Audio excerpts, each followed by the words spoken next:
Ito na ang balitang ganon. Grupo ng kalalakihan nagkalat at nanira ng mga gamit sa isang resort. G na G o galit na galit ang may-ari ng isang private resort dahil sa isang malaking disaster na nangyayari matapos mag-check out ang guests na rumenta sa kanilang resort.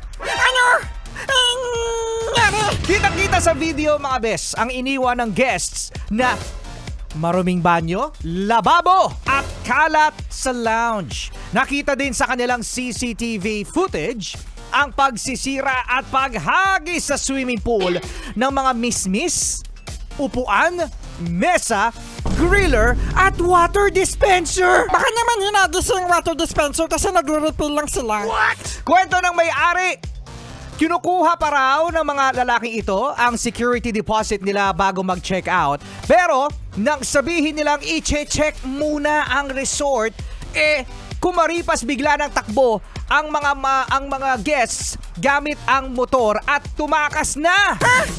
Loko pala yung mga yan Humingi naman ng dispensa ang ilan sa mga sangkot at sinabing lasing sila.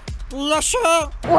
At trip lang daw nila ang mandumi at magsira sa resort, pero sinisigurado pa rin ng may-ari ng resort na magbabayad pa rin sila ng danyo sa pinsalang ginawa nila. Para sa buong detalye mga bes, meron tayong trending na balita. Bisitahin lamang ang ating bagong-bagong fresh na yesthebest.com.ph.